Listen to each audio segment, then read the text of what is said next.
Tour, அதான் அறுபடை அப்படிங்கிறது அது 3 நாள்ல எப்படி முடியும்? அதுதான் என்கிட்ட இருந்த முதல் கேள்வி.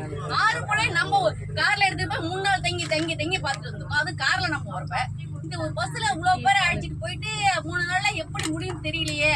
ஆனாலும் இந்த பையன் சிறப்பா செய்வார், எப்படியே 6 படையை காமிச்சிருவாரு அப்படிங்கிற ஒரு நம்பிக்கையில தான் கிளம்பி வந்தேன். வந்தா முதல் 2 நாட்கள் ட்ரெமண்டஸ், மார்வலஸ், அன்எக்ஸ்பெக்டட்.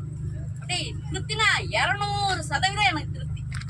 அந்த 2 4 கோயில் அட்டாசம். அது திருச்செந்தூர்ல அது இன்னொன்னு என்னன்னா, இவருக்கு வந்து பக்கபலம் இறைவன் தான், வேற எதுவும் கிடையாது. ஏன்னா இவருக்கு போட்ட ஷெட்யூல், போட்ட டைம், டேட்டு எல்லாமே பாத்தீங்கன்னா அப்படியே நெருக்கமான நாட்கள்.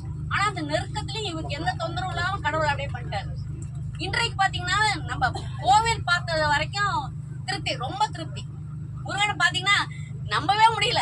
அவ்வளோ ராஜா அலங்காரத்துல அவ்வளோ நல்லா திருப்தியா இருந்து பார்த்து போன உடனே ஒரு விஞ்சி கடைக்கு டக்கு டக்கு டக்குன்னு வந்தோம். எல்லா வகையுமே ரொம்ப நல்லா இருந்துச்சு. அதனால குறைங்கிறது எதுவுமே கிடையாது. இன்னொன்னு ஒரு டூருங்கிறது, நான் ஒரு ஹெச்சமா இருந்து ஒரு டூர் அரேஞ்ச் பண்றது எவ்வளவு கஷ்டம்னு தெரியும்.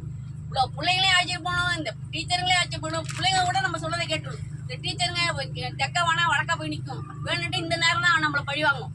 அதே மாதிரி இருக்கப்ப இவங்க வந்து எந்த விதமான கோபமும் சொல்லல, திட்டல. சீக்கிரம் வந்தா என்னமா அப்படிங்குதுங்க.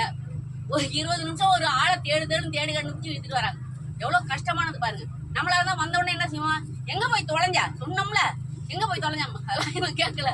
ஏமா கடற்கரை இந்த பக்கம் இருக்கு, ஏமா எங்க பக்கம் போன ரொம்ப ரொம்ப பொறுமையா, அதாவது ஊருக்கு இருக்க வேண்டிய பொறுமை எல்லாமே இருந்துச்சு. அதனால இது மிகைப்படுத்தி சொல்லல, மனசுல பட்டதை சொல்றேன்.